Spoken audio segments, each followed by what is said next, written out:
Patricia Cornwell, in particular, wrote 2 full-length books about him perhaps being Jack the Ripper. She did a lot of thorough investigative work, and I do believe that she thoroughly proved that Sykert was the author of many of the letters sent to the press claiming to be Jack the Ripper. Throughout his entire lifetime, Walter also maintained that he knew who Jack the Ripper was, and that he had rented an apartment that Jack the Ripper had stayed at. And therefore, I do kind of believe that they worked together. You see, in 1887, Marie Renault was murdered. Marie Renault was a high-end courtesan. She was a member of what the French termed at that time the demi-monde. They were technically sex workers. They stayed true to one man who was their protector. He would provide them with a nice house, an apartment, gifts, sometimes even an income.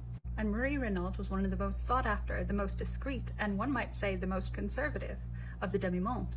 But that's not what garnered this murder so much press attention. The news that set Paris aflutter was not that she was murdered, but that her housekeeper and her housekeeper's 11-year-old daughter were also murdered. All 3 women's throats were slit. Crime journalists and police were in a race to see who could solve this murder first, and the man they eventually blamed was named Prezzini. And interestingly enough, he was an Egyptian gigolo. Hence the courtesan and the gigolo. But if you think the O.J. Simpson trial was big, if you think the Amber Heard versus Johnny Depp trial was big, try to imagine those cases happening in a world without television or the internet. The press simply could not provide enough coverage on the murders of sex workers. They were out on the streets trying to find out more interesting stories that related to the murders of Marie Renault. So, if your MO was to murder sex workers, Paris was not the place to be doing it. At least not in 1887 or 1888. And interestingly enough, the courtesan and the gigolo mentions the Jack the Ripper murders. As investigators knew only too well, the Rue Montaigne tragedy was the latest in a series of unsolved murders targeting the women of the Parisian demi-monde. In the preceding 8 years, the police had struggled to make any headway in solving the crimes, and Parisians, goaded by newspaper reporters, were growing anxious. Why then has this string of prostitute murders faded into such obscurity that today's Parisians can recall nothing of it?